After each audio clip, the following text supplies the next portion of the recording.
বিপদের মধ্যে ফের বিপদ। কিছুক্ষণ আগেই তীব্র ভয়ঙ্কর ভূমিকম্পে কেঁপে উঠল পড়শি দেশ পাকিস্তান। মাত্র কয়েক মাস আগেই মায়ানমারে ভয়ঙ্কর ভূমিকম্পে মৃতের সংখ্যা ছাড়িয়েছিল ৩,০০০। এর রেশ কাটতে না কাটতেই এবার প্রবল ভূমিকম্পে কেঁপে উঠল পাকিস্তান। ভয়ঙ্কর এই ভূমিকম্পের জেরে সকলেই দ্রুত ঘর থেকে বাইরে বেরিয়ে আসেন। গোটা দেশ জুড়েই ব্যাপক আতঙ্কের সৃষ্টি হয়েছে। আতঙ্কে রীতিমতো ছোটাছুটি, দিশেহারা দেশবাসী। তবে এই ভূমিকম্প কখন ঘটেছে, কতটা ক্ষয়ক্ষতি হয়েছে ভূমিকম্পের ফলে, কতজনের মৃত্যু হয়েছে, কতজন আহত হয়েছেন, এই মুহূর্তে কি খবর পাওয়া যাচ্ছে, সবই বিস্তারিত জানাবো এই খবরে। বিস্তারিত জানতে খবরটি অবশ্যই শেষ পর্যন্ত দেখবেন।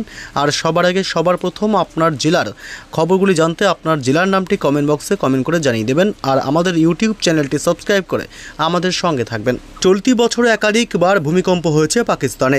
এর আগে মে মাসে কম্পন অনুভূত হয়েছিল এবং চলতি মাসের শুরুর দিকেও কম্পন অনুভূত হয় পড়শি দেশ পাকিস্তানে।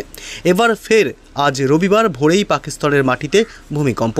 তবে এবারের কম্পনের মাত্রা আগের থেকে অনেক বেশি। ন্যাশনাল সেন্টার ফর সিসমোলজি জানিয়েছে রিক্টার স্কেলে কম্পনের মাত্রা ছিল 5.2। গোটা বিশ্বের ভূকম্পন প্রবণ দেশগুলির মধ্যে অন্যতম পাকিস্তান। প্রায়শই এই দেশের মাটিতে ভূকম্পন অনুভূত হয়। ন্যাশনাল সেন্টার ফর সিসমোলজি তথ্য সূত্র অনুসারে পাকিস্তানে আজ ভোর 3:54 নাগাদ আচমকাই পাকিস্তানে কম্পন অনুভূত হয়েছে। পাকিস্তান এমনিতেই একটি ভূমিকম্প প্রবণ দেশ। আসলে ভারতীয় এবং ইউরেশীয় টেকটনিক প্লেটের মাঝে রয়েছে পাকিস্তান।